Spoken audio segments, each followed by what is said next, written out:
Ouais, ok. Bonjour, en tout cas, bienvenue. Donc moi c'est Henri. En tout cas, je tiens à remercier avant tout quand même Alexandre Lejeune, le département Val-de-Marne et Xavier Ganacho et Sarah Lambert qui sont aussi au département pour m'avoir invité et m'avoir fait confiance aussi. Euh, que dire? J'avais pas trop. Donc moi mon parcours, je suis on va dire dans le jeu vidéo alternatif. Je suis pas dans le pur jeu vidéo classique, indépendant ou les grands jeux triple A. Et je vais vous présenter en fait aujourd'hui plutôt un des jeux vidéo qu'on connaît pas trop, qui ont une autre forme en fait, telle qu'on a l'habitude de voir. Moi j'ai fondé le Random Bazaar, qui est un label. On est deux personnes à s'occuper de ce label, et notre objectif en fait est de présenter un autre genre de jeu vidéo, de le diffuser dans les centres culturels, les centres d'art, les médiathèques, les festivals. Et donc c'est des jeux vidéo, je vais vous en parler, on va arriver dessus. Mais je vais vous parler aussi tout d'abord en fait le programme, la présentation, ça va être présenter le jeu vidéo un peu en général.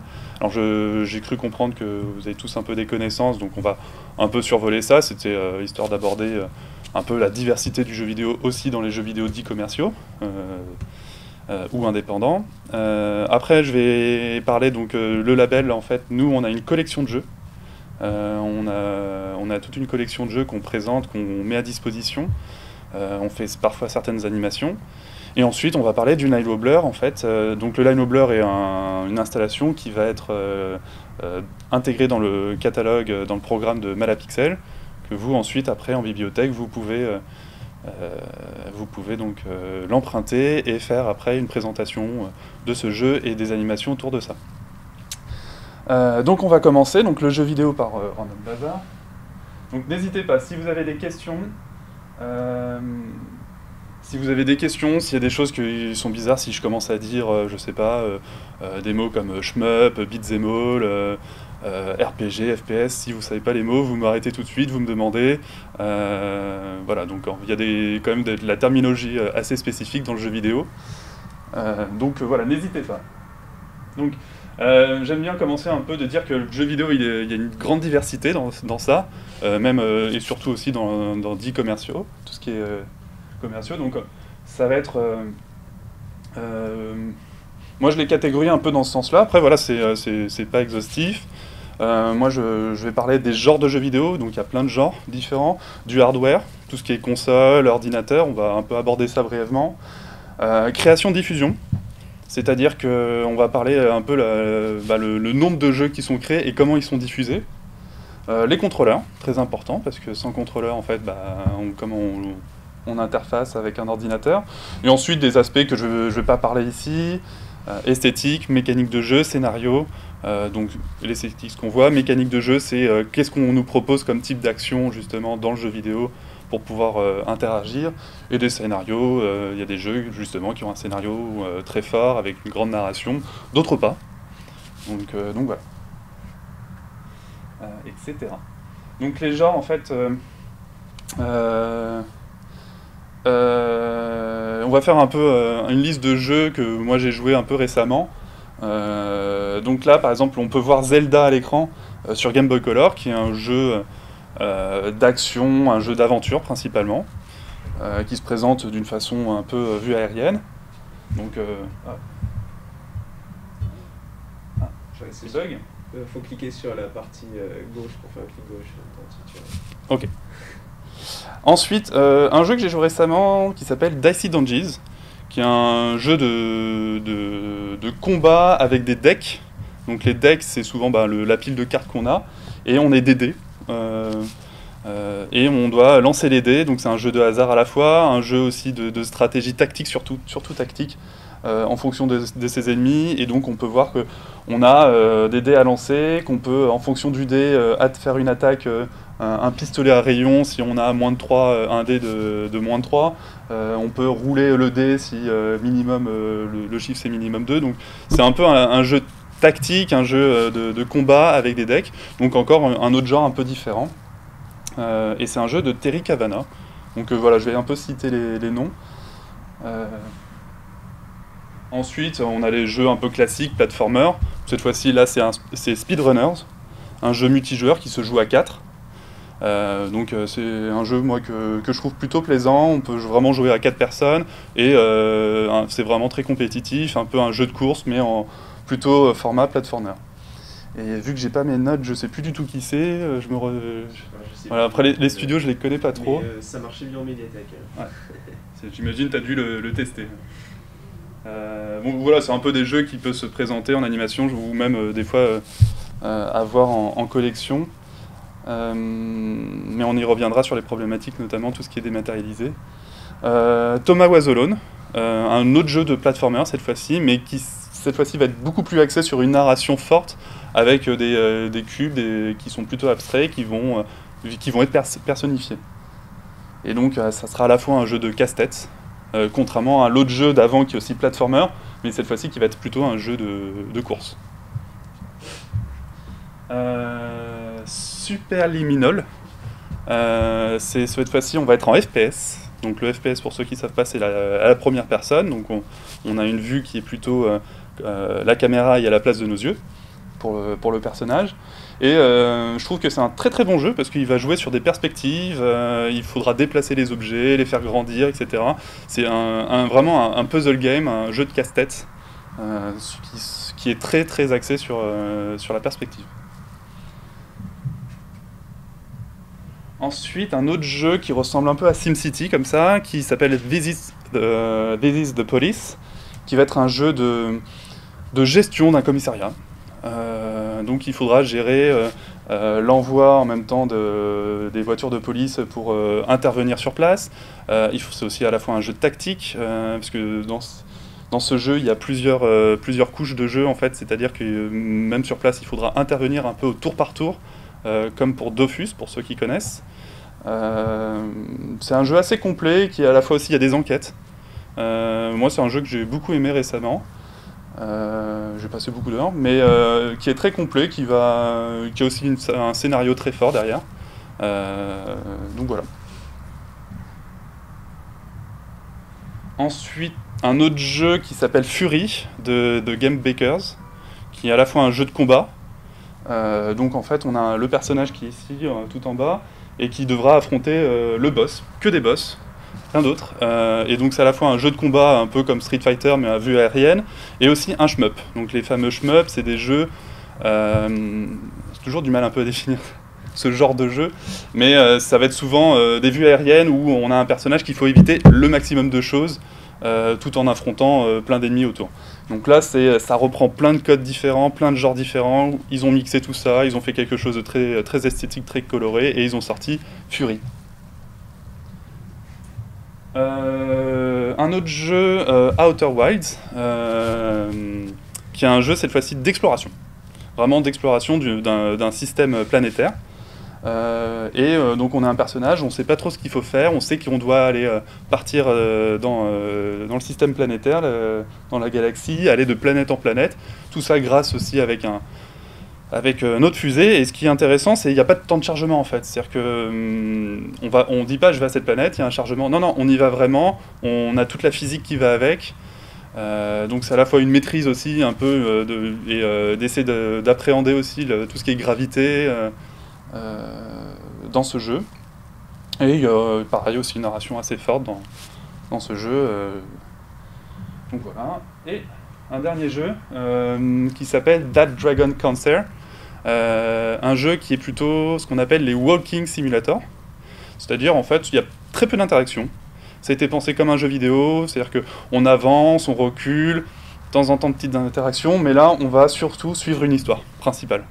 Et cette histoire dans That Dragon Cancer, c'est en fait l'histoire de deux parents qui suivent en fait la maladie de leur enfant qui a 5-6 ans et qui est atteinte d'une leucémie.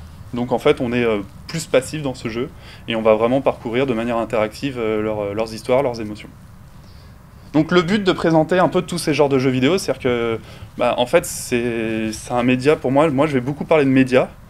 Je vais pas parler, voilà, le jeu vidéo est là pour faire apprendre à quelque chose, on va faire de la pédagogie, mais plutôt de dire que ce média en fait peut être très complexe. Il va avoir plein de genres, plein d'esthétiques différents. Et je trouve que c'est toute la force, en fait, justement, une force du jeu vidéo qu'il faut appréhender aussi tout ça. Parce que donc, dès qu'on est sur les médias, on va parler précisément de certains jeux, GTA, Call of Duty, etc. Et je trouve que c'est un peu comme si on disait le dernier Star Wars et le dernier Marvel. Il y en a plein derrière, et je pense, bon, ça je pense que vous le savez, mais je pense que c'était aussi important de le redire et de citer un peu des jeux que vous connaissez pas, que en tout cas je peux redonner la liste si vous le souhaitez pour plus tard, pour vous ou pour votre médiathèque. N'hésitez pas à m'arrêter si vous avez des questions sur les jeux, sur d'autres choses. Donc voilà. Alors je sors tout. Voilà. Le hardware.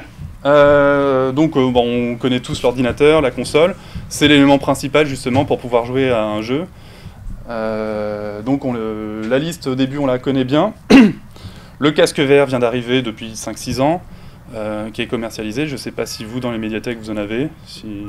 Voilà, il y en a, mais voilà, c'est aussi encore un autre endroit, un nouveau support sur lequel on peut faire du jeu vidéo.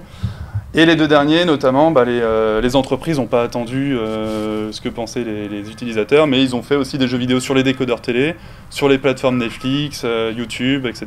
Donc, comme quoi, en fait, le jeu vidéo peut vraiment être... Enfin, là, l'intérêt de ce slide, c'était de montrer que le jeu vidéo peut vraiment s'immiscer partout, et c'est un média, oui, voilà, qui peut s'immiscer partout, tout simplement.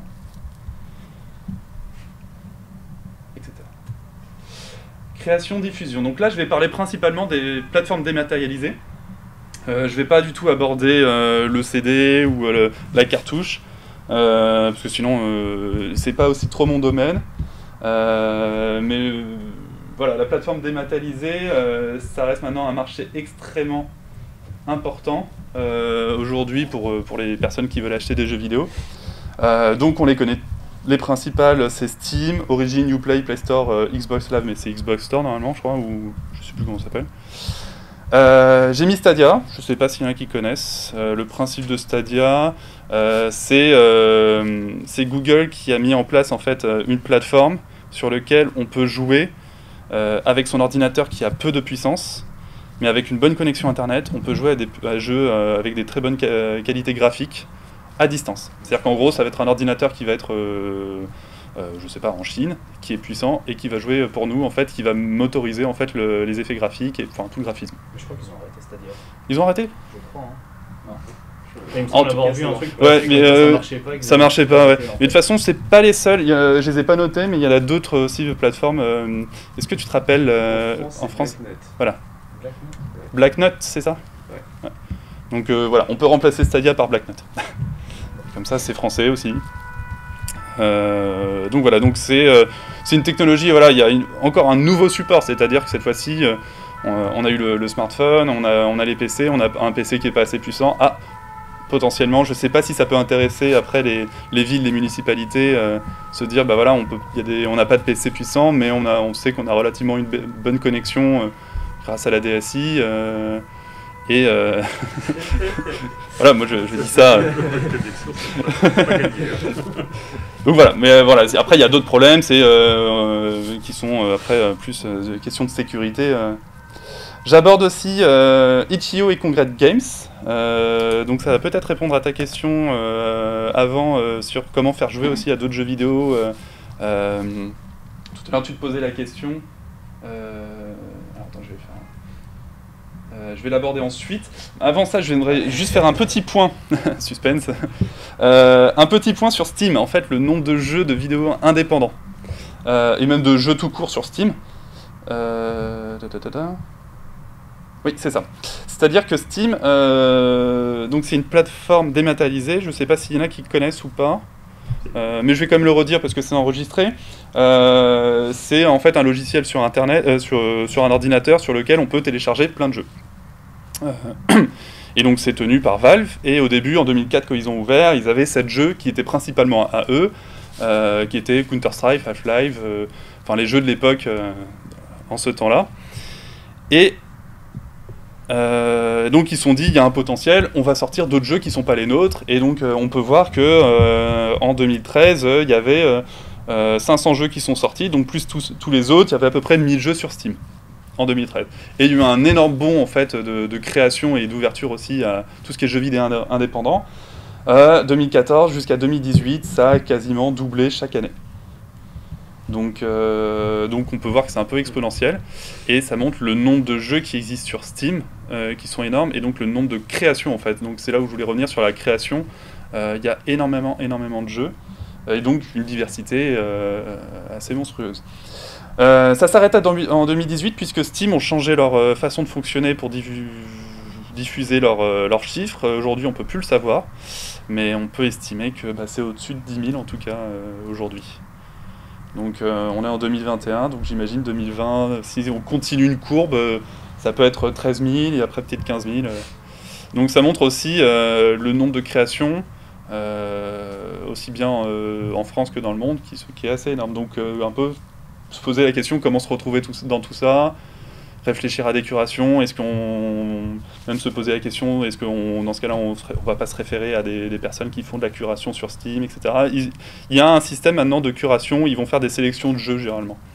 Et ça peut être quelque chose qui peut vous intéresser, notamment pour l'acquisition, qu'est-ce qui est intéressant, etc. Au lieu de jouer à tous les jeux, parce que sinon on n'a pas le temps. Et donc je reviens sur le teasing d'avant, donc sur Itch.io. Je sais pas si ça peut vraiment répondre pleinement à ta question, Nabil, tout à l'heure, que tu disais, je me permets de reformuler, mais de faire jouer à des jeux vidéo sans émulation. Ça répondra pas à ma question, parce que du coup j'ai Itch.io et c'est pas du tout le genre de jeu que... C'est pas que c'est pas le genre de jeu que je recherche, Itch.io c'est très bien, c'est une plateforme qui permet de... Donc oui, tu connais déjà. Télécharger plein de jeux indépendants, etc. Certains sont payants, mais il y en a beaucoup qui sont gratuits. Bon, après, il y a énormément de démos, des concepts un peu obscurs, etc. Donc c'est très intéressant, Itch.io. Mais moi, je parlais surtout de, par exemple, faire découvrir des jeux rétro. Enfin, moi j'ai surtout une grosse culture. Oui, c'est vraiment rétro. Et on a des problèmes de droit, en fait. On peut juste pas... Enfin, je pourrais, genre, faire en mode pas vu, pas pris dans ma médiathèque, faire une animation avec des émulateurs, ou par exemple comment créer votre console de rétro avec un Raspberry Pi.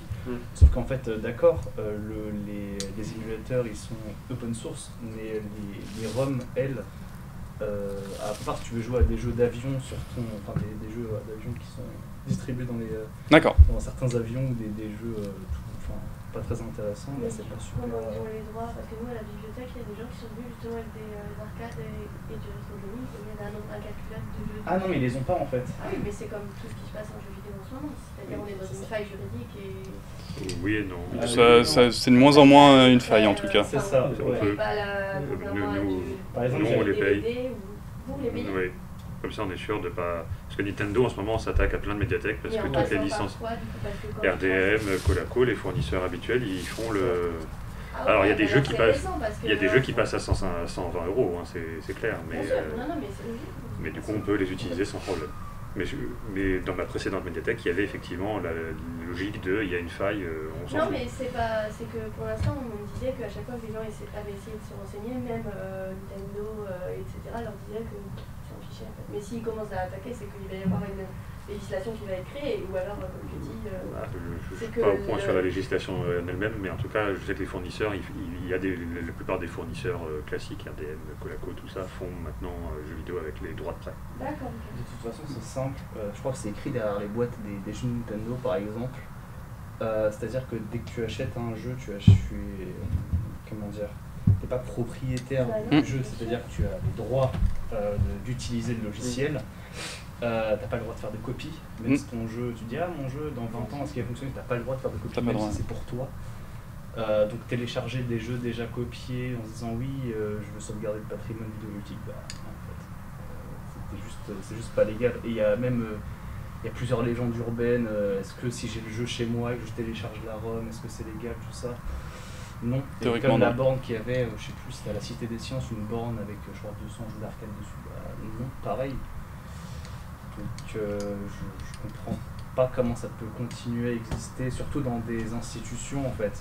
Quand tu vois des grosses machines avec 200 titres dessus, je me pose la question. Ouais, c'est ça. Non, en fait, il y a une règle et elle est telle. Exactement. Après, la BNF, je crois qu'ils ont le droit, vu que normalement tout est archivé avec l'ISBN, enfin même les jeux vidéo, je crois qu'ils ont le droit de garder des jeux Alors, à la BNF. La BNF, je crois qu'ils ont un exemplaire de chaque jeu sorti en France, non? Ouais, c'est ça. Mais ils n'ont pas le droit de le diffuser, etc. C'est-à-dire que si l'entreprise Nintendo saute un jour, potentiellement, ils peuvent, dans 70 ans après, dire, voilà, on peut le prêter. C'est le même problème avec Steam, par exemple. J'étais surpris parce que j'ai pas vu le... C'est pas du tout le sujet du... Non, c'est pas trop le sujet, mais c'est une approche. J'avais pas vu la plateforme GOG, en fait. Oui, GOG Galaxy, ouais. Parce que là, c'était surtout des plateformes protégées avec des DRM. C'est vrai, tout à fait, c'est vrai que GOG, on peut... Oui, il y en a plein des plateformes différentes, donc... Mais voilà, je pense que... j'ai l'impression que vous savez aussi beaucoup de choses, c'était aussi survolé, montrer qu'il y a aussi beaucoup de choses, et... Donc voilà, pour Itch.io, effectivement, on peut pas trouver de jeux pur et dur comme avant Retro Gaming, mais en tout cas, et on peut pas faire d'acquisition non plus, à part les jeux vidéo gratuits. Mais en tout cas, ça peut être une plateforme qui peut être intéressante aussi s'il y a des jeux qui vous intéressent pour faire aussi en animation. C'est-à-dire que au lieu de se dire, voilà, j'ai des problèmes avec Mario Kart, qu'est-ce que je peux trouver comme jeu un peu similaire, un peu différent aussi, de montrer que, voilà, Itch.io aussi est une très bonne plateforme, je pense, pour faire une sélection de jeux, puisque les auteurs, en fait, alors là, je suis pas sûr à 100%, mais normalement, quand ils mettent sur Itch.io avec des dons ou gratuits, donc il est possible de le diffuser derrière à partir du moment où on fait aucune reversion commerciale. Donc je pense que les médiathèques rentrent dans les clous. Donc voilà, je pense que c'est aussi un bon moyen. Il y a des milliers de jeux dessus, plein de jeux de game jam. Des game jam, si vous ne savez pas ce que c'est un peu des hackathons de jeux vidéo. En 48 heures, il faut fabriquer un jeu. Certains continuent à développer ça pour que ça soit un peu mieux. Il y a aussi, si je ne me trompe pas, il y a des gens qui font un peu de curation, qui vont sélectionner aussi des jeux. Qui trouvent intéressant. Il y a quelques jeux vidéo indépendants, donc je pense que ça peut être aussi une bonne plateforme pour faire aussi des animations à partir de là, si vous êtes embêté avec les droits des autres. Et après, je faisais aussi un petit aparté. Flash Player, je ne sais pas si vous voyez ce que c'est, qui est un ancien plugin maintenant de navigateur web pour pouvoir jouer, et pas que, à des jeux vidéo qui ont été développés sur ce plugin-là. Puisqu'à l'époque, au milieu des années 90, c'était un plugin assez simple pour les créateurs de faire des jeux.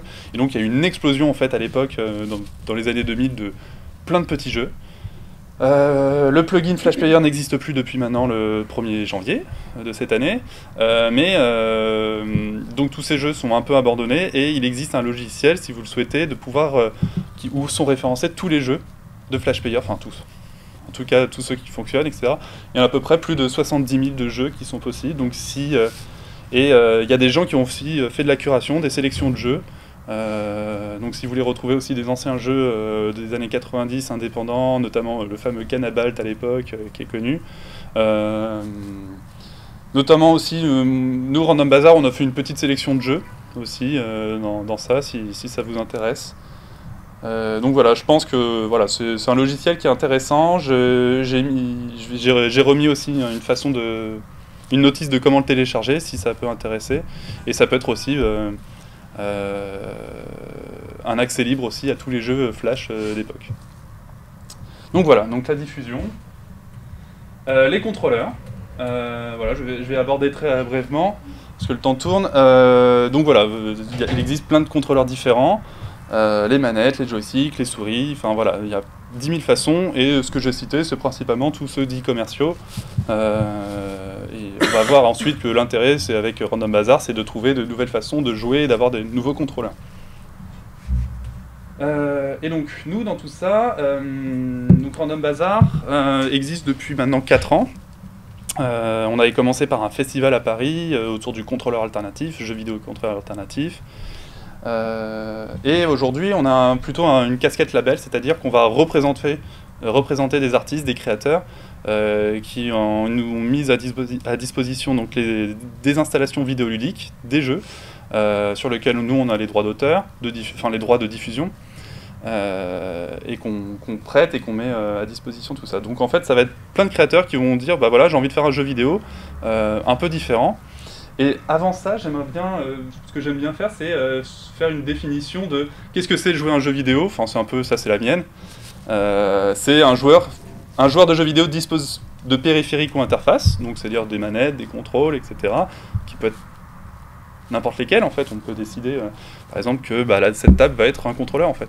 On peut décider aussi que cette porte va être aussi un contrôleur pour le jouer. Donc c'est sortir un peu du carcan habituel. Donc pour agir sur un ordinateur, donc le hardware.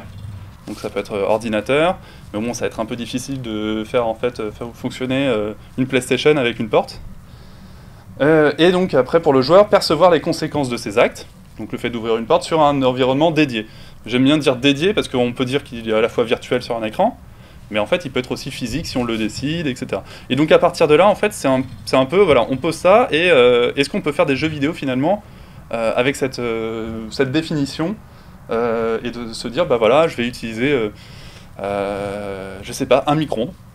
Je prends ça au pif. Il y a une petite affichette et on fait un jeu en fait avec un genre où il y a un espèce de rôle RPG. On va jouer avec le micro-ondes, il faut ouvrir, mettre le café, fermer, etc. Enfin, on peut imaginer ça.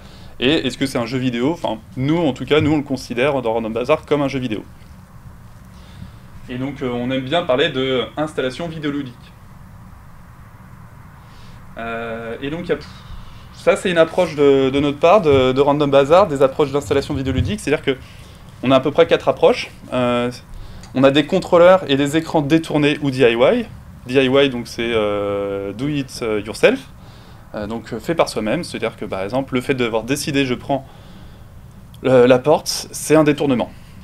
Je détourne la porte de sa fonction originelle qui est de fermer-ouvrir. Enfin, je vais effectivement potentiellement fermer-ouvrir, mais je vais en faire un jeu vidéo. Donc ça peut être prendre des objets quotidiens, de la technologie qu'on ne pensait pas faire, comme le micro-ondes, ça va être un détournement.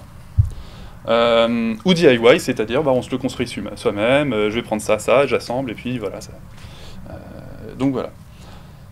L'écran, ça peut être pareil. On peut décider qu'un écran comme le micro-ondes avec petite affichette. Ensuite, performance ludique, ça va être plutôt... alors ça reste encore assez vague, c'est pas non plus très précis comme approche, mais ça va être aussi des performances spectacles, ça va être plus peut-être sur le corps, ou plus sur des questions avec un public, enfin, ça va être des nouvelles formes un peu différentes. Les installations artistiques, ça va être plutôt des collectifs ou des artistes qui vont réfléchir jeux vidéo, qui vont faire une proposition artistique, qui vont avoir un discours, ils vont avoir une narration un peu différente. Et les consoles jeux alternatifs, cette fois-ci, c'est-à-dire que ça peut être une personne qui construit vraiment quelque chose de complet, il a son ordinateur à l'intérieur, et on peut jouer à plein de jeux différents sur cette console-là. Donc aujourd'hui, là, ça va être présenté un peu la collection de Random Bazar, montrer un peu tout ce qui est possible pour voir un peu qu'est-ce qui est possible en fait avec ces approches-là. Donc les contrôleurs un peu... contrôleur détourné. Donc on a un jeu ici qui se joue avec un piano. Ce piano, il a une clé USB. On sait qu'avec l'ordinateur, on peut récupérer l'information. Et à partir de là, ils ont décidé que le piano est un contrôleur. Et dans ce cadre-là, c'est-à-dire que c'est un jeu asymétrique où il y a une personne qui va avoir sa manette, il va pouvoir se déplacer dans un environnement où apparaît des choses avec la musique. Je vais mettre la petite vidéo, on va faire ça 30 secondes pour comprendre un peu. Ah, ça fait pas de son. Ah non, il n'y a pas de son tout court.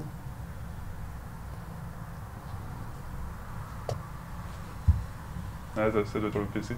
Sur l'écran d'ordinateur, il doit être envoyé dessus. Bon, je vais le commander sans son, mais on faut imaginer qu'il y a de la musique derrière. Que la personne, en fait, s'amuse en fait à créer des objets en fonction des touches du piano, puisque chaque touche a une information.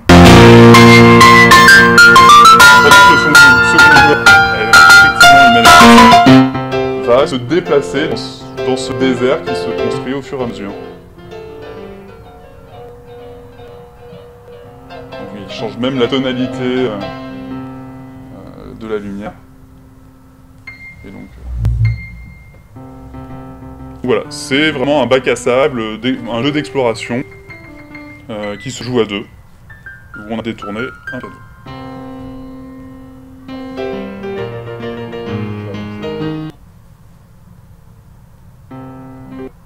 Parce que la vidéo dure quand même 4 minutes.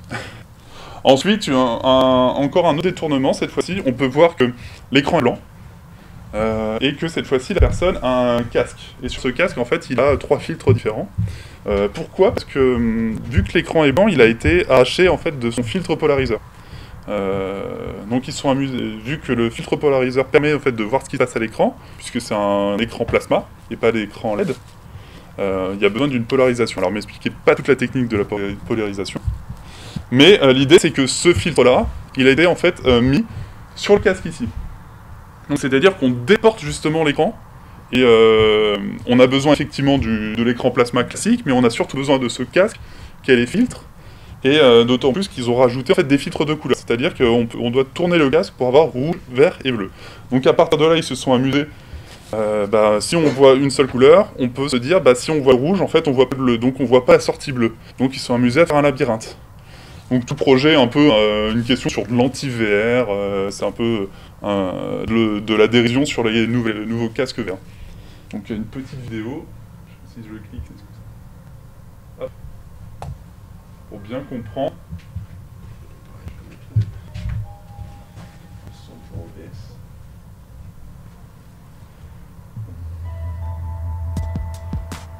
Donc la personne met le casque, elle tourne pour avoir du bleu, et donc elle va avoir des choses différentes.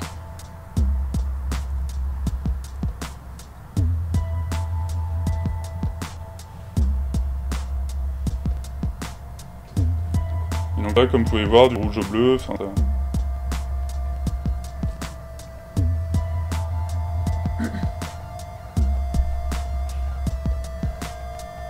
Voilà, donc cette fois-ci, on transforme l'écran, on le détourne, il est individuel, alors qu'avant l'écran était pour tout le monde, mais cette fois-ci individuel. Enfin, on peut avoir plusieurs cas si on le souhaite.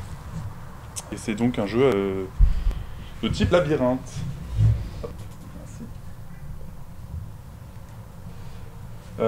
Donc voilà, ça c'est un exemple. Encore un autre exemple, cette fois-ci c'est un tapis de danse. C'est un jeu que j'ai surtout construit dans le cadre de la crise sanitaire, puisqu'il fallait faire des jeux vidéo sans point contact. Donc là par exemple c'est un tapis de danse qui est au sol. Et donc en fait c'est un jeu assez classique platformer sur lequel on appuie sur les boutons au sol, comme on peut le voir sur les boutons qui sont orange. Donc voilà, ça aussi c'est encore un détournement, on a mis en dessous, enfin c'est plutôt du DIY, on a construit un petit tapis qui détecte justement les pas. Donc voilà. Bon, j'ai pas besoin de montrer la vidéo pour celle-ci, je pense.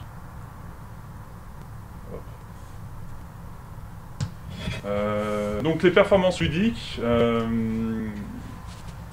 là encore une forme de détournement, mais que cette fois-ci il a été pensé aussi avec des contrôleurs classiques qui sont la PS Move.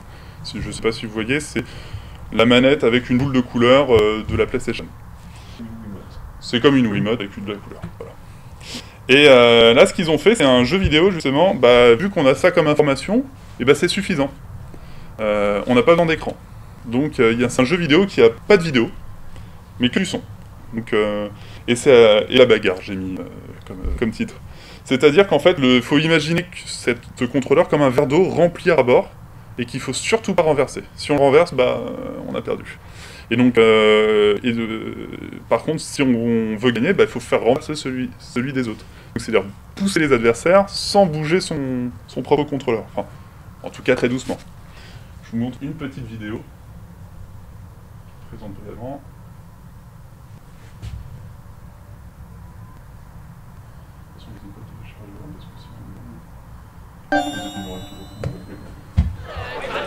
Donc là, vous voyez la personne, il tient la manette. Bon, c'est très là. Donc contrôlé par le tempo et la musique. Donc, ne pas laisser les personnes jostle le contrôleur. Donc là, la musique est plutôt rapide, entraînante, donc les gens peuvent bouger un peu normalement, sans non plus courir. Et là, dès que la musique ralentit, ça demande plus de concentration, plus de précision, sans bouger.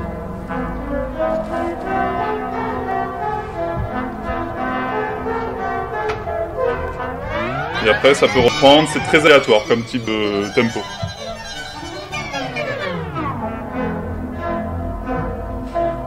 Voilà.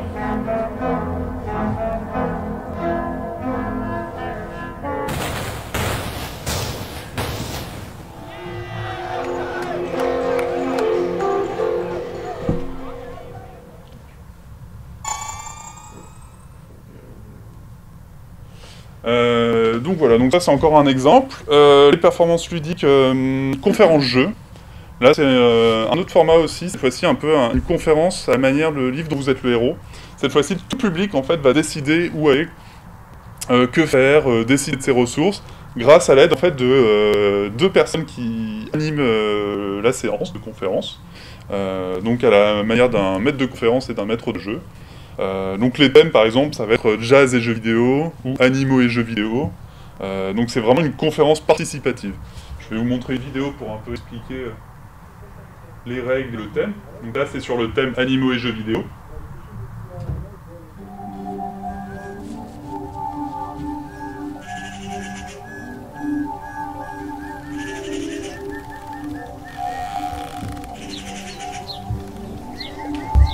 Donc le public forme qu'un seul et unique joueur. Et dans le thème animaux, ils doivent sauver le monde.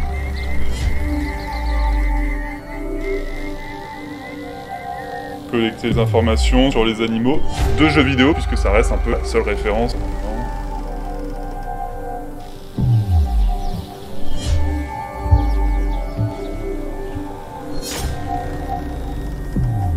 Donc voilà les principes. Donc là, moi je parle un peu de performance ludique, c'est-à-dire que c'est pas non plus du pur jeu vidéo, mais on est quand même sur une façon de fonctionner, un public décide, tout a été programmé en amont par, je ne sais pas si vous connaissez le logiciel Twine, qui est un logiciel en fait qui permet de décrire en fait des histoires interactives, qui est souvent utilisé un peu dans les jeux vidéo, soit pour faire des prototypes, soit pour faire une création d'une histoire interactive. Donc c'est aussi pour nous une approche de jeu vidéo, puisqu'en fait on peut choisir des chemins de manière plus interactive, hein, à la manière le livre dont vous êtes le héros. Mais... donc voilà. Ensuite les installations artistiques, là je vais passer brièvement, ça va être des collectifs, des artistes qui vont réfléchir le média, essayer enfin comme tout le monde, hein, mais qui vont plutôt tendance à présenter ça dans les centres d'art, qui vont, là dans ce jeu, on a un diptyque qui va rappeler donc les tableaux diptyques avec un seul contrôleur, donc il faut passer d'un écran à un autre. Ça va être sur le thème de la migration. Donc voilà. C'est vraiment, donc il y a une vidéo, je vais pas la montrer. Ensuite, un autre jeu qui s'appelle L'Allumeur de réverbère, qui va être une création libre à partir du Petit Prince. Donc cette fois-ci, en fait, c'est un petit personnage qu'on voit sur l'écran, qui va avancer grâce, en fait, aux caplas qui sont ici, puisque en fait, les caplas vont être détectés par un webcam assez classique, et il y a une projection justement de ça. Donc c'est-à-dire qu'on va un peu mélanger ce qu'on voit à l'écran, et rajouter comme type de contrôleur des caplas. Donc c'est à la fois du détournement, c'est-à-dire que les choses ne sont pas figées, mais ça va être imbriqué. Donc on rajoute des caplas, qui vont être les platformers pour faire avancer justement le personnage d'île en île. Je vais quand même montrer la petite vidéo. C'est marrant, en fait, c'est l'inverse de la réalité augmentée. C'est ce qu'on appellerait la réalité mixte, en fait.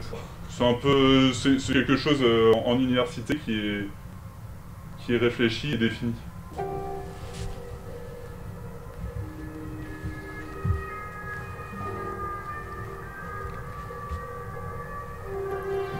Voilà, l'objectif étant de faire allumer les lumières.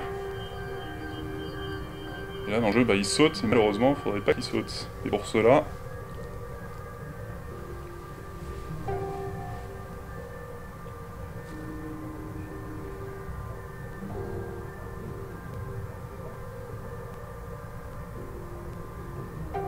Donc là, la plateforme Capla est détectée, et puis permet de faire la plateforme. Donc là, on montre que l'ombre en fait du personnage, de la personne qui joue, peut être aussi l'ennemi et peut faire éteindre malencontreusement les lumières.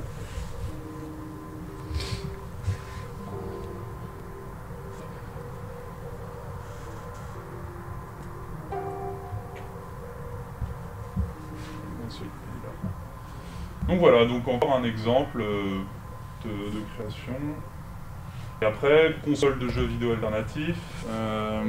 Là, c'est par exemple un bouton que moi j'avais fabriqué il y a longtemps et qui permettait d'avoir un bouton dédié à plusieurs jeux vidéo. C'est-à-dire que c'est un bouton qu'on branche sur un ordinateur et puis très vite, en fait, on peut décider que ce bouton-là, ça va être le bouton contrôleur de jeu.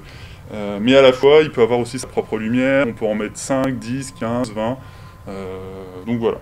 Donc ça va être plutôt des boutons modulables et qui sont après pensés pour plusieurs jeux. Je vais vous montrer vite fait une vidéo là. Je vais commencer à 1 minute. En fait, c'est une exposition. Donc là, dans ce jeu, par exemple, les boutons vont être utiles à taper au sol. Enfin, puisqu'en fait, le jeu s'appelle Kick in the Door, donc il faut défoncer la porte à coups de couleurs différentes, bleu, jaune et rouge. Donc c'est un peu un jeu de mémoire collectif puisqu'il se joue à 3.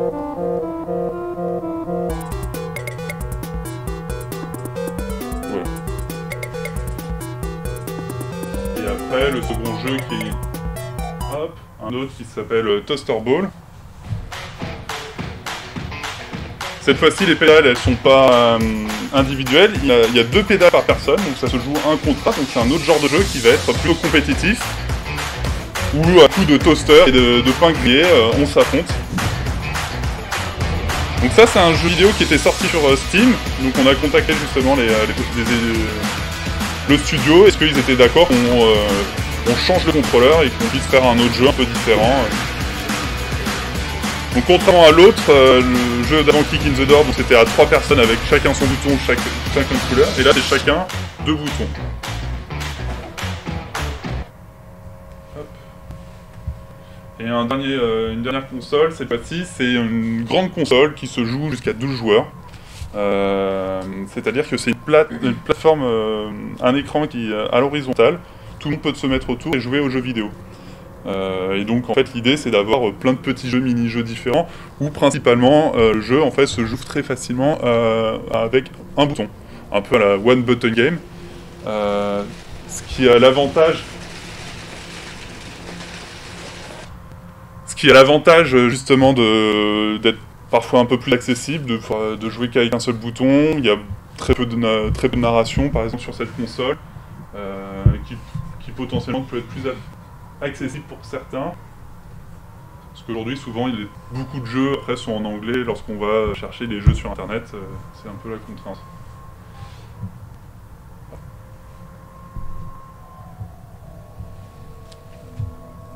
Donc là on peut voir qu'ils sont une dizaine autour de la table.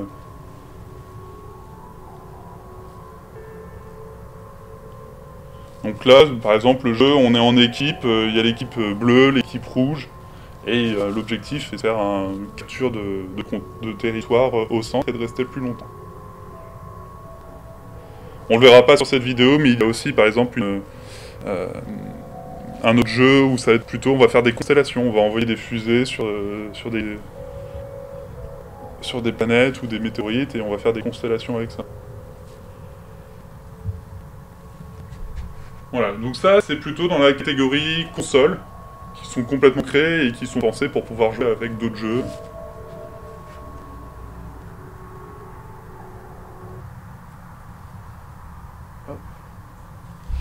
Et donc voilà. Donc l'enjeu de montrer tout ça en fait, c'est que en fait il existe aussi voilà et que j'adore aussi de tout ce qui est jeux vidéo dits commerciaux, jeux vidéo indépendants, etc. Mais l'enjeu c'est aussi un peu sortir des fois du game design industriel. C'est-à-dire que le game design industriel, pour ceux qui ne savent pas trop, enfin le game design, c'est la façon de penser un jeu vidéo dans sa globalité. Et puis aujourd'hui il y a des méthodes précises, on sait que si on fait ça, ça fonctionne, on sait que si on fait pas ça, bah, ça va être un problème. Et c'est un peu l'enjeu de se dire, bah tiens, il y a des gens, des créateurs qui vont faire un peu des choses un peu différentes, qui vont s'amuser à créer un autre genre de jeu vidéo qui va être beaucoup plus physique. Là, je le dis sur le 13e point, retrouver aussi un jeu vidéo objet qui va être présenté uniquement en physique. C'est pour ça aussi que vous êtes là aujourd'hui, pour pouvoir après ensuite tester le jeu. C'est des jeux que je ne peux pas vous envoyer, en tout cas, sur une plateforme dématérialisée. Donc c'est revenir aussi sur parfois des productions plus humaines. Alors ça n'empêche pas qu'il peut y avoir des très grands projets contre l'alternatif, après je ne connais pas non plus beaucoup. Mais voilà, c'est aussi souvent des petits projets. Et donc quatrième point, c'est avoir des expériences qui sont différentes, puisqu'on est sur de l'objet, sur du détournement parfois, sur un concept complètement différent. C'est-à-dire que les personnes en fait qui créent ces jeux vont être un peu libérées aussi, moi ce que j'appelle du diktat de manette. C'est-à-dire que Xbox, si on a une Xbox et qu'on crée une Xbox, bah, on a que la PS Move et que la manette. Donc on est quand même contraint par un consolier, c'est cette façon dont tu vas jouer, etc. Donc c'est aussi une facilité industrielle, mais c'est dommage parce que ça pousse pas non plus aux créateurs de créer leur propre jeu. Moi j'ai envie de faire un jeu où on se fait les ongles, et donc j'aimerais bien avoir un contrôleur avec une main et du vernis à ongles en fait. C'est même parfois repenser son entourage, ses usages, ses objets autour pour les voir différemment. Donc avoir des expériences différentes. Et après l'enjeu un peu plus de Renaud Bazar, c'est développer ce marché, croiser les acteurs, et surtout en fait le diffuser au maximum, en fait, faire en sorte que ce jeu vidéo soit vivant, enfin vive, etc. Donc je reviens, donc pourquoi nous on diffuse ça? Parce que notre ambition, donc voilà, c'est proposer vraiment une autre forme. C'est-à-dire que voilà, on est convaincu que c'est chouette, tout simplement, et que c'est un média qui est quand même protéiforme, quoi, mais qui peut l'être encore plus, qui peut avoir vraiment d'autres formes. Nous, notre cœur de cible, en fait, ça va être vraiment, je l'ai déjà dit, des médiathèques, des centres culturels, des festivals. On peut pas non plus diffuser directement au grand public, parce qu'on n'a pas la communauté, et puis c'est compliqué. On n'est pas des créateurs non plus, nous, même si moi, à titre personnel, je le suis de temps en temps.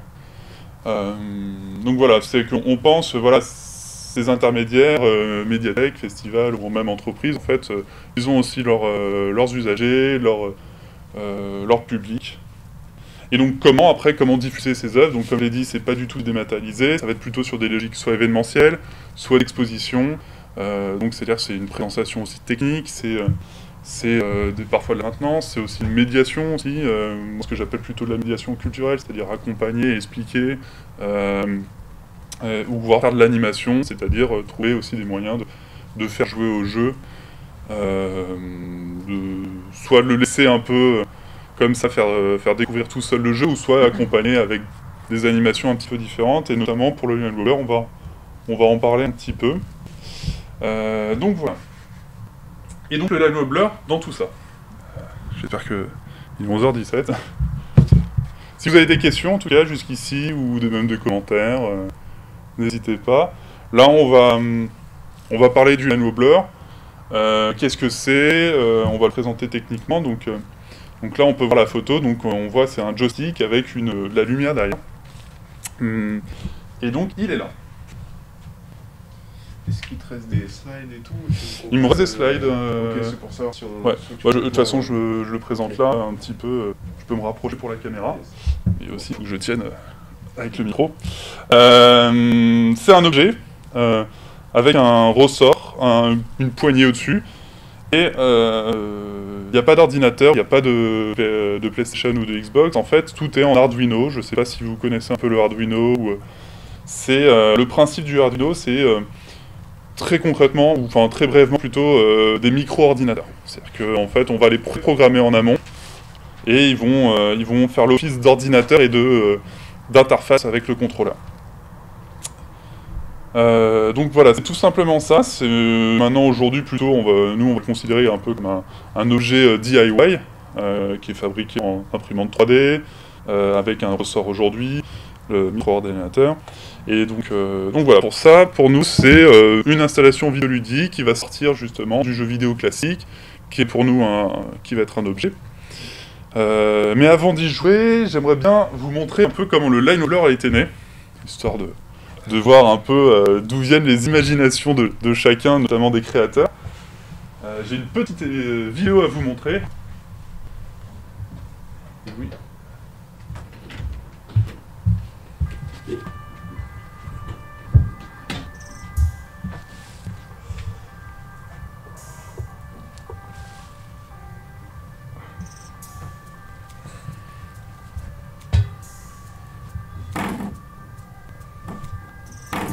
Donc là, on peut voir que le chat, en fait, s'amuse tous les matins à faire bouger, en fait, le bloc-port. Donc c'est un bloc-port plutôt de type américain. En France, on n'a pas trop ça, je crois que j'en ai jamais vu. Et donc, la personne, Robin, en fait, le créateur, lorsqu'il a vu cette vidéo, en fait, il était impressionné par, en fait, toute la vibration qui pouvait exister dans tout ça. Et la simplicité aussi de la chose, on va dire. Voilà. Je vais couper la vidéo parce que j'ai pas non plus intérêt de l'avoir jusqu'au bout, mais donc voilà. En fait, le joystick, ça va être, faut le tenir un peu au sol. Ça va être un joystick en fait qui va être comme ça, qui va être un peu ce qu'ils disent en anglais wobbler, un peu oscillant. Et donc à partir de là, bah, on est sur une sensation différente en fait. On peut avancer, on peut reculer, on peut aller à gauche, à droite, un peu comme les jeux classiques. Mais il y a aussi cette sensation, on peut lâcher la chose et elle part. Oui, David ? Désolé, il y a quelque chose que je ne comprends pas. Ouais. En fait, je n'arrive pas à comprendre en quoi ce sont des jeux alternatifs. Parce que, à l'origine, en fait, les premiers jeux, c'était déjà des détournements finalement. C'est-à-dire qu'on détournait déjà un oscilloscope sur les premiers jeux de ping-pong, etc. On jouait avec des potentiomètres sur Pong et tout. Et finalement, c'est le entre guillemets jeu rétro, même encore. Les premiers jeux rétro, en fait, finalement, vous revenez à la base de ce qu'est un jeu vidéo. Donc, je sais pas trop si je fais cette distinction classique et parce que finalement, vous revenez aux origines en fait. Il y a beaucoup de choses en fait, il y a beaucoup de ça en fait. Et finalement, l'industrialisation, elle est venue après. Elle est venue après, hein. Voilà, même tout le game design industriel, tout ce qui a été pensé en fait, se disant codifier la création, ça a été pensé après le crash du jeu vidéo dans les années 80, début 80, et ils ont appliqué des méthodes différentes. Mais c'est vrai qu'au début, ça a été au MIT, ils ont présenté Tennis for Two avec l'oscilloscope. C'est exactement ça en fait, on est sur... au début, ça a été beaucoup de scientifiques qui ont créé des choses comme celle-ci, et puis ça a été Nolan Bushnell, je crois, qui s'est dit, bah tiens, je veux ça dans la fête foraine. Il veut ça absolument pour son parc d'attractions, et donc après, il y a toute la conception, l'appropriation en tout cas du marché vraiment qui s'est fait. Et aujourd'hui, c'est un peu une mouvance, on va dire. C'est alternatif sans l'être vraiment, en fait. Voilà, c'est alternatif par rapport au mainstream, mais pas c'est ça, par rapport à la majorité, quoi. Mais tu peux l'appeler rétro, ouais. C'est même indépendant. Indépendant, c'est exactement ça. Il y a une distinction entre indépendant et alternatif, et moi en fait je la voyais pas réellement. Ouais. C'était pour mais même nous, on se posait 1000 fois la question. On reste sur ce terme parce que nous, ça nous convient, parce que des fois, lorsqu'on a vraiment l'habitude de voir du jeu classique dans les médias, on essaye de dire qu'on sort de ce format-là. Mais en soi, moi je dis que je fais du jeu vidéo en fait. Le problème, c'est... je suis un peu embêté. Encore ce matin, là j'ai pris le taxi parce que j'étais en retard. Je discutais avec la personne, donc je lui disais, bah oui, je fais du jeu vidéo. Donc très vite, on me parlait de GTA, etc. Même, et de Witcher. Là, c'est un avis très personnel. Je me sens un peu obligé de marquer un peu une différence, même si quand je dis jeu vidéo alternatif, les gens vont pas comprendre tout de suite, mais dire que je suis pas dans le marché classique. C'est-à-dire que je sais pas comment... Il y a aussi une différence entre rétro justement et alternatif, parce que rétro, tu vas vraiment que utiliser ce qui était ancien ou le revisiter, oui. Alors que l'alternative, tu vas pouvoir quand même créer des choses. Ce que je veux dire, c'est que même avant, il y a plus de 20 ans, c'était déjà alternatif. Oui, complètement. Si tu dis rétro, ça signifie vraiment quelque chose que...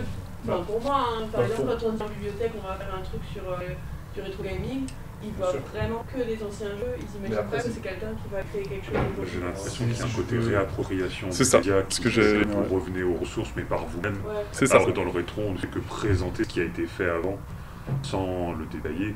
Là, on voit qu'il y a une appropriation de la matière qui est différente. Et puis même, en dehors des jeux rétro, pour parler des jeux actuels, même au Japon, il y a énormément de bornes d'arcade, vraiment... Et il y a plein d'éditeurs qui réfléchissent à des contrôleurs différents. Chacune leur propre...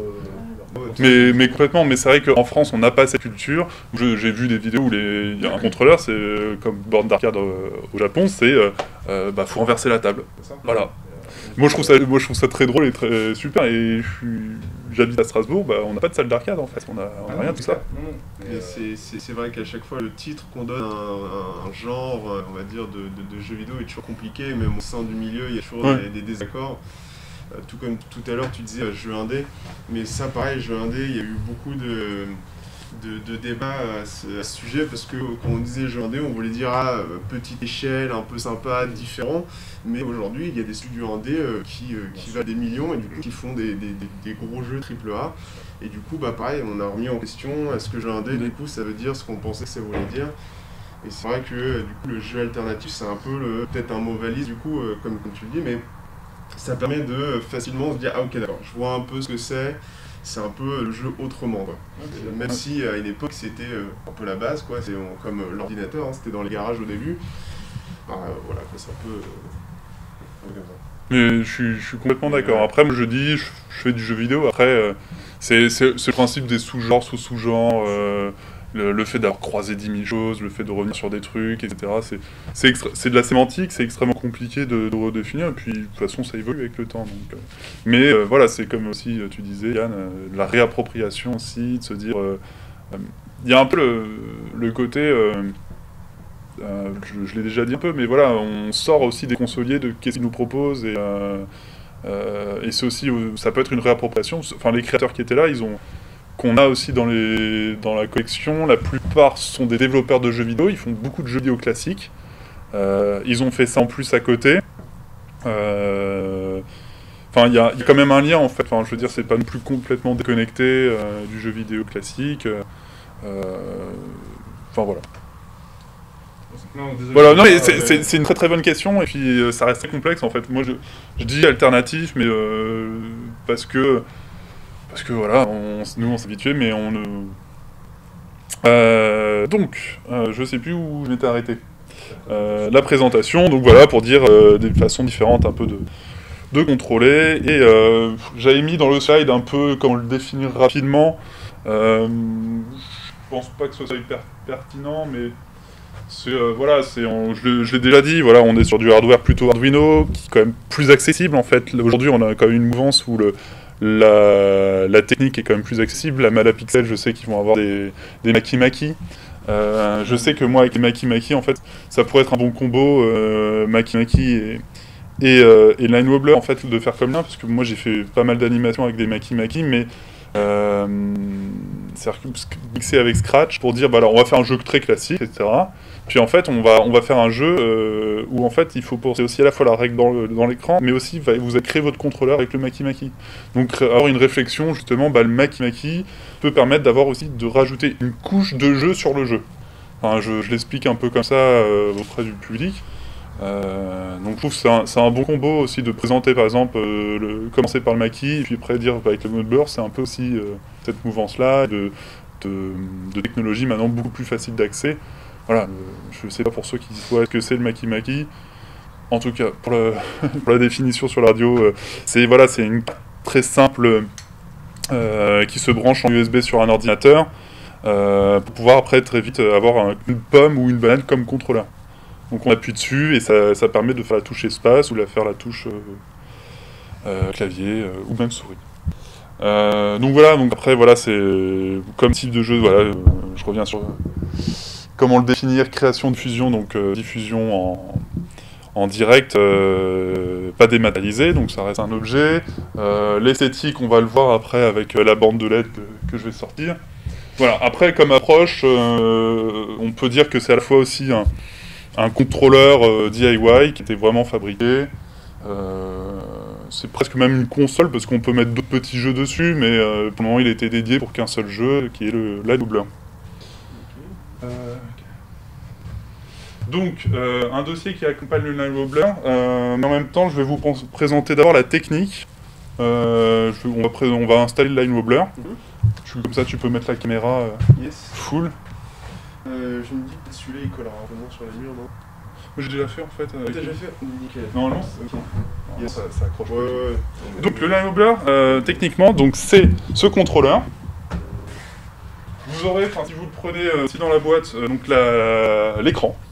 Voilà, qui est une bande de LED, qui va tout simplement se connecter ici. Ensuite, vous avez dans la boîte plein de petites choses.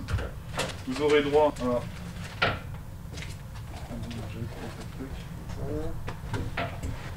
à... vous aurez droit aussi dans la boîte de... là, c'est les petits désinfectants en cas de protocole. Je vais aussi expliquer le protocole sanitaire. J'ai mis plusieurs variantes. Vous aurez donc une clé USB dedans, donc avec le dossier culturel et d'animation que vous pouvez faire. Notamment la notice de jeu, les instructions. Vous aurez aussi dedans... je vais même présenter. Je l'ai imprimé. Vous aurez donc, on a mis en place donc un line leveler, donc justement là-dedans on parle justement des arcades, des jeux vidéo indépendants, en disant qu'il est tout ça à la fois en fait, le line leveler. Pour répondre un peu à la question, et on parle pas non plus des premiers jeux vidéo sur oscilloscope, mais voilà, l'esprit il est là. Donc vous avez dedans une partie, donc la genèse autour du line leveler, les animations et après quelques annexes. Donc les sources sur lesquelles on s'est appuyé sur nos connaissances. Donc vous aurez ça en clé USB et en papier. Vous aurez aussi, alors là pour le moment il est encore en écriture, mais la mise en place en fait justement technique. La mise en place technique, ça va expliquer comment le placer, tout ce que vous avez, disposition générale, les pièces que vous avez, les façons d'installer. Et comment mettre un peu, là vous aurez après un peu comme un tutoriel, une notice au fur et à mesure, comment le mettre en place, notamment la bande de LED et l'accrocher. Il y aura aussi le protocole sanitaire, donc là on a fait des propositions de protocole, c'est en fonction de vous en tant qu'organisateur. Protocole léger, donc dans tous les cas c'est port du masque, respecter, mettre à disposition et pas forcément obligé de se désinfecter. Et après il y a le protocole maximal, uniquement une personne qui joue dessus, etc. Donc c'est plutôt des propositions. Vous aurez dedans aussi donc, le tableau des scores. Voilà, on reviendra sur les animations que vous pouvez imprimer en plusieurs fois. Et aussi, mais l'instruction aussi affichée, c'est-à-dire que si vous présentez ça, vous pouvez présenter un peu en permanence sans être là. Si vous avez bien sécurisé aussi les prises d'électricité, parce que ça reste quand même un ordinateur, donc il y a quand même la prise électrique ici qu'il faudra un peu cacher et sécuriser la chose comme pour les ordi, et donc vous pouvez après mettre à afficher en fait comment jouer au line leveler à côté. Donc voilà. Donc ça vous aurez tous ces éléments, ils seront aussi en plus en numérique sur la clé USB si elle n'est pas perdue. Vous aurez donc après de quoi accrocher justement la bande de LED. Je vais vous expliquer aussi tout de suite comment fixer justement le leveler, parce que là vous l'avez vu avec moi, j'étais obligé de tenir en fait la base, et en fait sinon on peut partir avec. Donc il y a plusieurs méthodes. Est-ce que tu as gardé les bandes 3M Ouais, je sais plus, je les ai mis. Okay. J'aurais dû te demander avant. Mais en fait il y a une autre solution, c'est donc vous aurez aussi la paire de ciseaux dedans, couper plusieurs fois en fait ce scotch là, donc, ce qu'on appelle souvent le gaffer pour les tapis de danse, ou sinon du gaffer classique, le mettre en double et de le mettre plusieurs, un ou deux ou trois des fois si vraiment vous avez peur. Alors hop.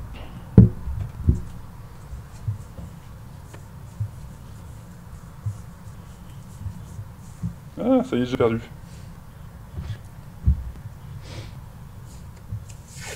Voilà, j'ai pas installé avant pour justement vous monter tout ça. Par contre, il n'y a pas de sécurité du tout en cas de... Si tu dis on peut laisser le truc... Ouais, non, si quelqu'un veut partir avec, c'est comme avec un écran d'ordinateur. Après, ça se met un peu plus facilement sous le manteau, effectivement, mais... Parce qu'il n'y a pas trois scotch qui vont arrêter. Non, non, c'est sûr. Quoique, des fois, ça tient mal. Alors, celui-là, en fait, c'est la première fois que je le teste, parce que... En fait, vous mettez comme ça, et puis vous appuyez bien. Bon, là, ça craque un petit peu, faut faire attention. Mais après, normalement... Ah, celui-là, il tient pas trop. Ouais, bah c'est le bois qui est peut-être un peu... Non, en fait, sinon, je vais remettre un deuxième scotch. Et en fait, ce que j'utilise souvent, c'est le gaffer. En spectacle, souvent, ils ont ça. Alors, celui-là, c'est encore le 3M. Celui-là, il est très bien aussi. Celui-là, il va vraiment tenir longtemps. Trop bien. Ça va être un peu trop bien. Mais justement, j'ai... parce que pour les enlever, en fait, il y aura le tournevis que vous mettez en dessous et puis vous... Bon, là, il tient... Braque ballon, on va quand même mettre celui-ci pour... Celui-là, il tient un peu... Pas assez, en fait. En fait, je vais vous montrer, il est surtout utile pour vos murs. Parce que vous avez des murs qui s'abîment assez facilement et qu'il faut surtout pas abîmer dans les lieux publics. C'est des problématiques que j'ai eues énormément. Ouais, en fait, pour la petite histoire, effectivement, j'étais chargé de production dans les salles de spectacle avant, et donc il y a des représentations dans les lieux publics, des fois c'est contraignant. J'ai même organisé un festival de jeux vidéo pour la ville de Cergy en 2013, et donc c'était un lieu culturel, public, municipal. C'était compliqué. Bon, là j'en ai mis qu'un, mais voilà, là il tient beaucoup mieux. Il tient beaucoup mieux. Donc voilà. Et j'en ai mis qu'un seul. Okay. Donc oui, en fait, je vous déconseille celui-ci, sauf si vous avez le low-touch Gaffer. Parce que je pense que Alex vous expliquera. Donc voilà, il tient. Qu'est-ce qu'on fait ensuite? On peut le pré-brancher. Alors attention au sens, parce que donc là, la LED, elle est quand même très fragile. Les LED sont quand même des choses qui sont plutôt pensées pour être du consommable, donc ça reste fragile. Puisque c'est normalement on met à un endroit et puis on laisse le temps qu'il fait son affaire. Sauf que là, vu que c'est de l'exposition, ça met un peu plus de temps. Donc on le branche et on le déroule. Et donc il fait 5 mètres. Donc il faut trouver le bon espace. Donc a priori, on n'a pas trop calculé, mais je vais demander de l'aide. On y va doucement. Hop. La petite technique, c'est mettre les 2 doigts ici comme ça. Et en fait, on le tire. Et là, il est retenu, et puis voilà, tu vois, je te laisse faire. On le déroule. Normalement, on essaie de voir jusqu'où il va. C'est ça, hein. De quoi? Vous êtes bon en espace. Mais alors, il y a plein de façons de le... Vous verrez aussi dans le... Il y a plein de façons, après il est possible de faire des virages. Si on peut faire ce qu'on veut, ouais.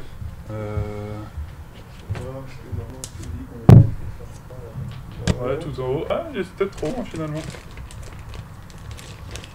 c'est moyen, donc on va peut-être... Donc voilà, faut... Ah, oh, si... Ah, presque, ouais. T'as ton petit machin, là? Ouais, alors, donc en fait là, ce que vous aurez aussi, c'est des clips, je sais plus comment on appelle ça. Moi, je me rappelle que j'étais gamin et que j'avais mon sac à dos de lycée et que j'allais dans les Leclerc. Des rivesans, ça s'appelle. Des rivesans? Ah ok. Bah moi, je fermais mon sac à dos pour pas que je... Ouais, c'est ça. Donc, hop. Donc voilà. Ça, c'est la fixation de la bande de LED. Parce que la bande de LED... On en prend une. Donc là, la technique, c'est attention à celui-ci, parce que ça accroche les murs. Ça abîme vos murs. Donc la technique, c'est justement l'autre, qui est ce petit scotch. Il tient, mais au moins, on est sûr qu'il n'abîmera pas le mur. C'est, je pense, assez important de le dire. Voilà, hop. On colle ici. Donc là, il va jusqu'où? Donc on essaie de voir jusqu'où il va. Finalement, je l'ai trop haut. Bon, on peut le faire. Sinon, on le décale un peu. Bon, voilà. Hop. Et donc là, on l'accroche. On l'enroule. J'espère que je ne me suis pas trompé de sens. Ça, on va voir. Et si je me suis trompé de sens?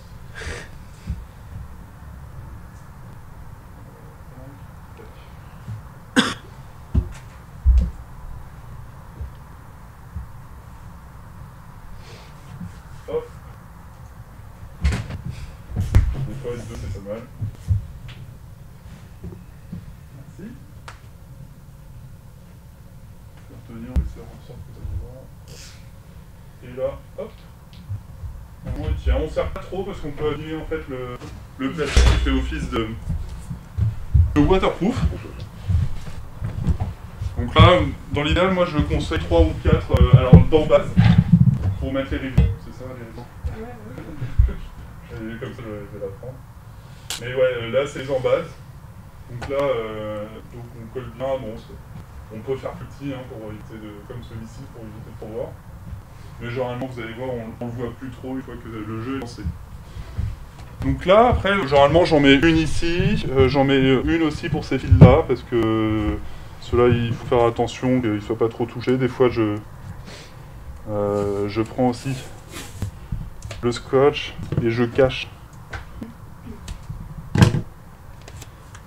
Voilà, comme ça, on cache et on évite trop que ça soit trituré. Donc voilà. Donc voilà, l'alimentation est installé. J'ai préinstallé justement l'alimentation à côté. J'ai mis de côté, en faisant attention. Hop, j'ai mis plein de choses. Pareil, lui aussi, je vais le gaffer de la même façon qu'ici, parce qu'il peut être arraché. Je peux mettre aussi l'embase là, pour éviter que ça soit... ah bah tiens, je retire, etc.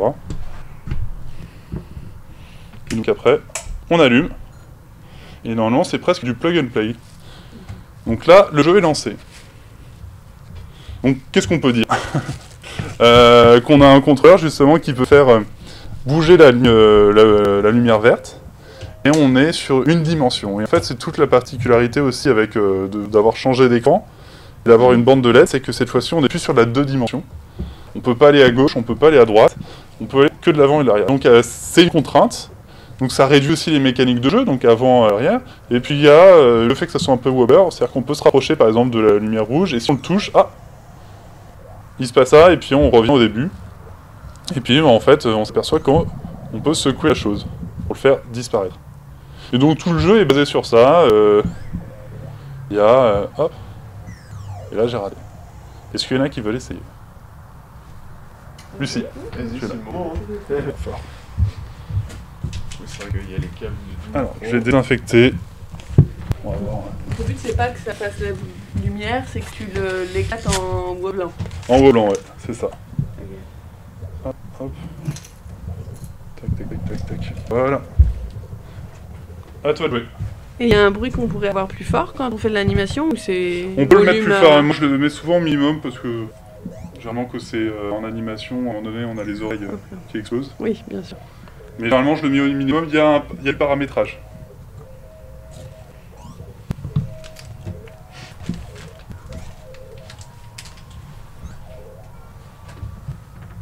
Et donc là, tu viens de passer au prochain niveau. C'est drôle. Et donc là, l'environnement change. Donc je sais pas ce que je dois faire. Il faut tester. Donc il y a plein de façons de présenter la chose. Moi, je suis plutôt du genre à présenter le minimum, et après on découvre au fur et à mesure. Là, on voit qu'il y a... Voilà. Donc là, pour revenir un peu à ce que tu disais, Nabil, c'est effectivement, on revient sur des choses très minimalistes, et puis en fait, tout l'intérêt, c'est que le game design a été repensé en fonction de ça. Le jeu a été présenté dans des foires, et notamment, il a eu le prix de game design sur une dimension. Je sais pas comment on l'a lu. Ah si, ça y est. Ah, ils sont hard. Ok.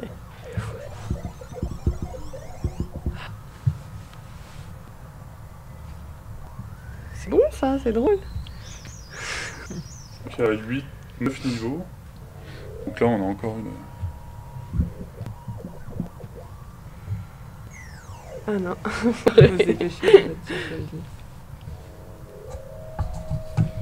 Ouais, comme on disait tout à l'heure et comme j'avais dit quand j'avais rapidement présenté lors de la dernière fabrique, c'est que en fait on peut l'installer un peu comme on veut. Bon là c'est en majorité à l'horizontale sur une table, mais ça peut être surtout à la verticale sur un mur. Si on voulait, on pouvait même le faire un peu déborder sur le plafond. Tout à fait. Voilà, la dernière fois j'avais même mis des obstacles, c'est-à-dire que ça montait sur des boîtes, ça redescendait, et du coup il y a des moments où on voyait pas vraiment ce qui se passait derrière la boîte.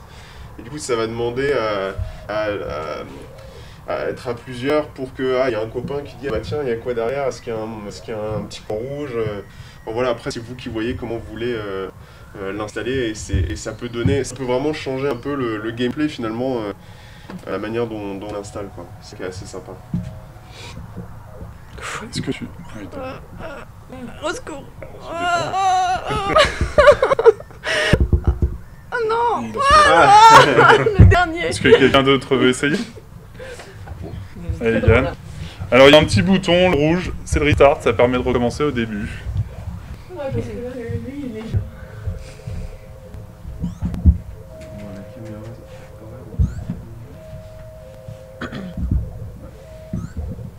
Et ça sera dans les mâles, c'est ça? Tout à fait, ouais. Normalement, là, c'est déjà dedans, mais c'est juste une question de... il faut que la nouvelle convention dans laquelle il y a le line wobbler soit validée, et que nous, du coup, on mette à jour notre catalogue et tout ça, mais ouais. Et ça surcade un peu. Ouais.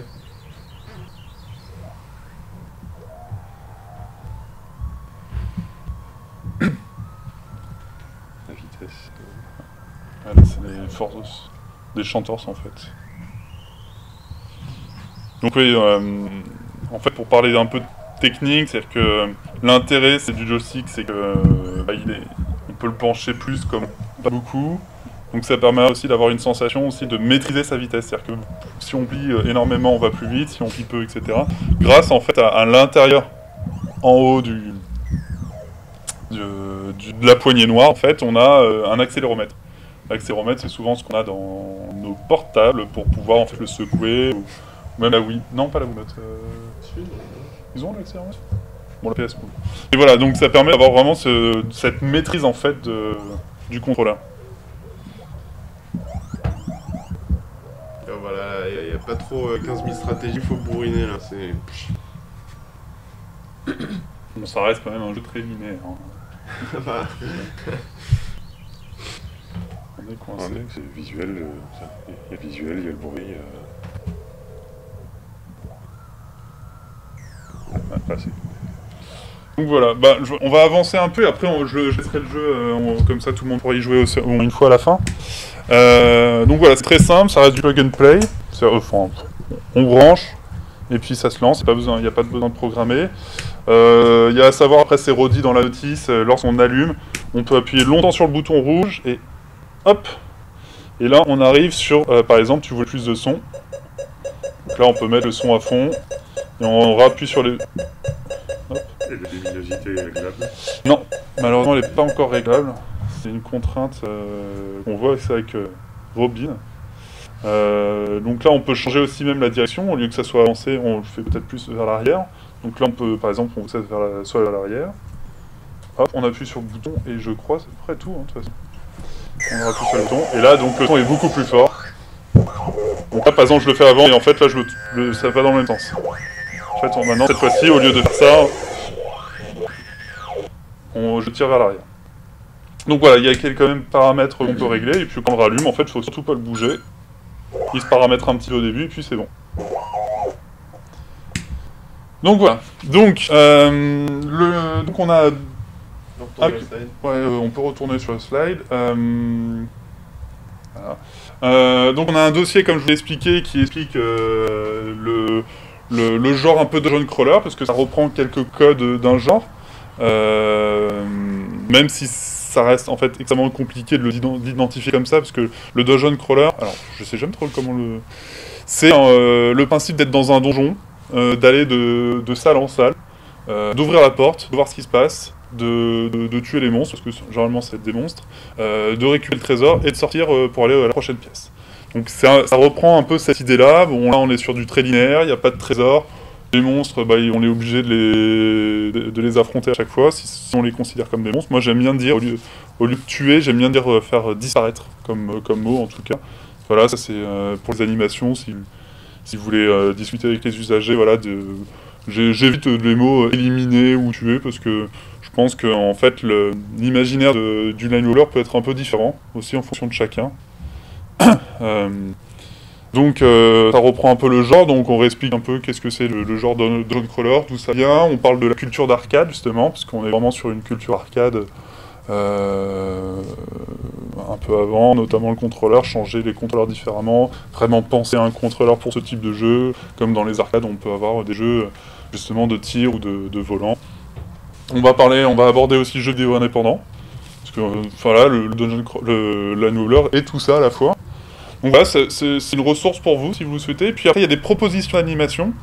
Alors ça va être des propositions d'animation autour du média.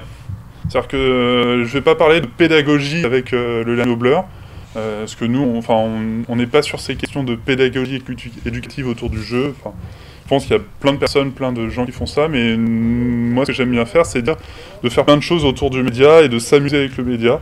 Donc par exemple, une des animations, ça va être de mettre en scène. Donc là, comme on vient de le faire, on l'a dit, bah voilà, c'est très simple, on va tout droit, on le met en haut. Mais en fait, on peut très bien faire un virage, on peut, avec le Line Blur, s'amuser justement à épouser, comme disait par exemple Alexandre, à épouser des formes. On met des caisses, ça peut être une contrainte supplémentaire, en fait, la scénographie, scénographier et mettre en place le Line Blur. En fait, on peut s'amuser à dire, bah voilà, bah tiens, là on sait qu'on a une colonne, on va mettre derrière la colonne, comme ça on verra pas, on va contraindre le joueur à se mettre sur la gauche ou à se faire écouter. Donc c'est s'amuser par exemple avec l'espace. Donc ça peut être ce genre d'animations qui sont possibles. Ça peut être aussi s'amuser en compétition, donc reprendre le tableau des scores, un peu culture arcade, qui est ici. Donc vous pouvez dire, bah voilà, aujourd'hui une animation Line Blur, celui qui fait le meilleur score, le meilleur temps, sans être tué, ou en étant tué, sans perdre, en évitant le nombre d'échecs, en évitant les échecs. Donc par exemple, ça va être mettre un nom, peut-être leur donner voilà, un pseudo, parce que souvent dans la culture arcade, on avait une contrainte d'avoir 4 caractères, donc je sais pas, ça va être AA, donc avoir des pseudos et s'amuser justement sur cette culture justement. Donc voilà, donc ça, ou après ça va être aussi écrire autour du Line Blur.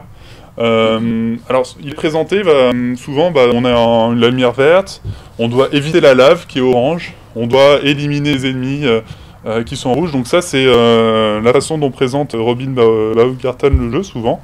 Mais il est très bien possible de le présenter autrement et de voir même d'écrire aussi, de se raconter une histoire en fait. C'est-à-dire que cette lumière verte en fait, ça va être une aventurière qui va, je sais pas, dans une grotte et qui va avancer, reculer, et on peut faire en sorte de dire, voilà, vous êtes amené à décrire le Line Blur, alors vous pouvez décider des registres, vous pouvez décider des genres littéraires, ça peut être aussi, voilà, on va prendre un bouquin, Le Petit Prince, et on va écrire à la manière d'eux pour parler justement du Line Blur. Donc je pense que s'amuser aussi à raconter une nouvelle histoire autour du Line Blur est possible en fait. Moi je l'ai fait une fois avec des gamins, ça a plutôt bien fonctionné, je sais plus trop ce que j'avais, c'était souvent le côté aventure qui revenait. Mais ça peut être se dire, bah voilà, on prend un bouquin, on écrit à la manière d'eux, ou alors on essaie de faire une histoire, enfin, il y a plein de choses qui sont possibles. Et après, dernière animation, donc jouer à des jeux similaires. Et donc là, c'est une curation, une sélection de jeux que j'ai faite dans le cadre de l'animation, donc que vous pouvez mettre en place sur vos ordinateurs, principalement, avec des jeux qui sont aussi cette contrainte de une dimension. Et donc, c'est-à-dire, en fait, ce qui est intéressant, c'est d'avoir le Line Blur et de jouer à d'autres jeux d'une dimension, et de se dire, qu'est-ce qui est différent de lui par rapport au Line Blur.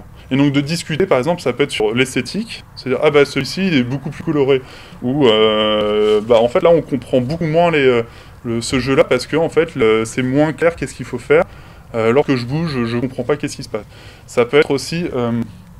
les mécaniques sont complètement différentes, c'est-à-dire qu'il y a des gens qui sont amusés justement à faire des jeux en une dimension. Qu'est-ce qu'ils ont trouvé comme autre mécanique en fait? C'est-à-dire que je sais dans la sélection que j'ai faite, à un moment donné, il faut avancer. Alors, il faut avancer le personnage aussi à peu près de la même façon. Ça va être sur une ligne comme ça. Et bon, ça va être un peu embêtant ça, mais donc la personne fait avancer.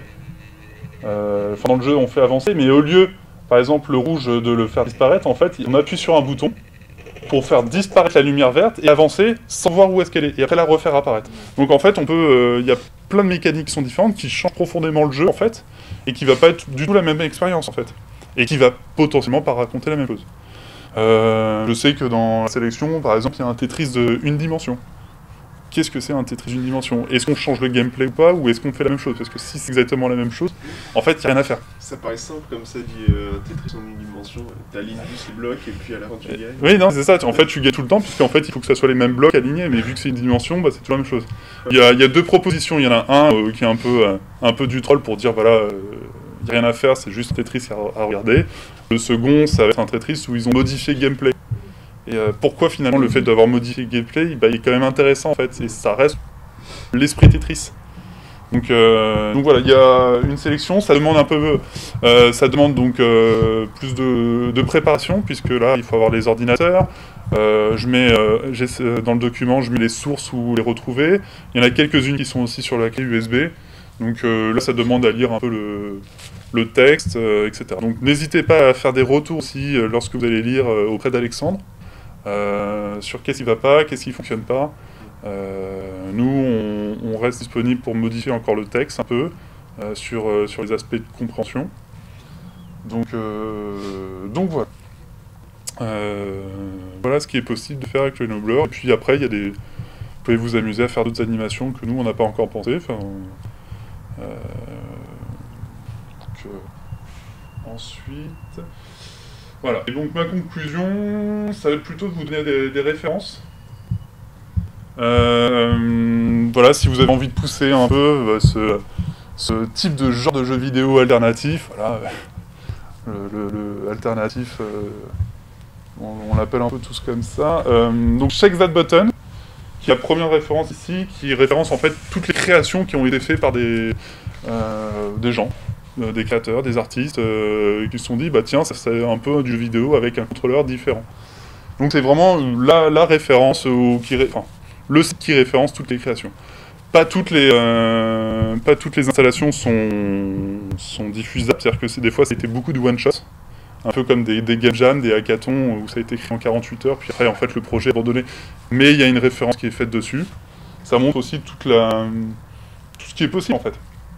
En plus, MacBird, donc c'est Tatiana Villela qui fait aussi beaucoup d'installations autour du jeu vidéo contrôleur alternatif. Elle a mis sur YouTube trois vidéos qui sont très très intéressantes sur comment les jeux vidéo alternatifs sont faits, où est-ce qu'ils sont faits et par qui ils sont faits. Et je vous invite vivement, si vous êtes intéressé, par voir ce qu'elle a fait. Puis elle a des très belles créations. Wildlife Freeman, qui est aussi un collectif d'artistes qui a eu ces questions-là, qui est un peu pionnier. Et français, oui, parce que là, tout ça, c'est des sites et des artistes français. Et Alinéaire, dont je fais partie, en fait, qui est un collectif où, justement, on avait créé pas mal d'installations aussi de ce genre-là. Donc là, ça va être 3 artistes. Et après, là, ça va être plutôt jeux vidéo pédagogie. C'est pas mon domaine, mais ça va être plus destiné bibliothèque. Je sais pas si vous connaissez Jeux vidéo tech par Nicolas Péris. Nicolas Péris qui fait un travail conséquent sur le jeu vidéo en bibliothèque. Je pense que c'est une bonne référence si vous avez des questions, notamment après sur plein d'autres questions du jeu vidéo, mais notamment de l'acquisition, le prêt, etc. Je pense que jeu vidéo tech peut être une référence. Il y a un Discord qui a été ouvert. Si vous le souhaitez, je peux vous le donner. Qui est ouvert à toutes les bibliothèques et même aussi à des prestataires, à des références. Qui d'autre est dessus des bibliothèques, toi t'es dessus. Ouais, il y a pas longtemps. Voilà, je pense que ça peut être aussi une plateforme très intéressante pour pouvoir échanger aussi, tout le monde un peu échange ses pratiques ou a des questions. Par exemple, je sais que récemment ça a été comment faire une animation Mario, parce que nous la dernière fois on a eu ça comme problème, comment vous avez fait, donc c'est aussi des retours d'expérience, d'échange. Et ensuite, Educajeux. .be qui est belge, qui ont un dossier sur le jeu vidéo comme outil d'apprentissage. Donc c'est pour ça, moi, là qui est pas du tout le même domaine que moi, mais que je suis quand même, ça a été un dossier qui a été complété par Julien Hanard, une personne qui travaille dans l'éducation populaire principalement et qui s'intéresse aux jeux vidéo et qui utilise souvent le jeu vidéo pour faire apprendre des choses, notamment à faire communiquer, à parler, qui peut faire apprendre à faire écrire. Et donc en fait il a écrit un énorme dossier. Un énorme dossier de une centaine de pages avec voilà qu'est-ce que c'est le jeu vidéo, l'éducation, il parle plein de genres, moi je vous le conseille vivement. Après ensuite il a une cinquantaine de pages d'animation type de lui qu'il a mis en place, qui explique comment mettre en place si vous voulez faire vraiment des animations avec le jeu vidéo pour avoir un objectif pédagogique derrière. Donc un dossier très complet. Et dernier point que j'ai oublié un peu parler, c'est aussi, je vous présente, enfin, comment ça s'appelle ? La clé USB, il y aura donc comment installer Flashpoint, dont je vous ai parlé, pour avoir la bibliothèque de tous les jeux Flash. Puisqu'en fait, dans la curation que j'ai faite, il y a des jeux Flash, donc on peut plus aller sur Internet. Et donc on est obligé maintenant d'avoir ce logiciel pour pouvoir accéder à ces jeux-là. Donc en fait, là, c'est un peu la notice de comment télécharger le logiciel. Donc je sais pas après si l'ordinateur aura l'autorisation de la DSI, mais en tout cas, voilà, ça reste aussi une piste pour avoir aussi d'autres jeux, et on a, nous, Random Bazar, une sélection de jeux dessus. Donc voilà. Donc je crois on a fait à peu près le tour. Bah, en tout cas, merci de m'avoir écouté. Si vous avez des questions, je reste disponible. Si vous avez même des questions plus tard, je reste disponible aussi. Même sur des sources, des retours d'expérience, nous on est preneurs. Après, comme après un interlocuteur privilégié, vous avez Alexandre pour tout ce qui est autour du dossier et de l'Animal. Donc voilà, merci. Merci. Voilà, j'espère que j'étais pas trop long. Oui, mais midi pile. Non, ouais. Voilà, mais pour ceux qui veulent rejouer, qui n'ont pas eu le temps de jouer, je vais allumer, et puis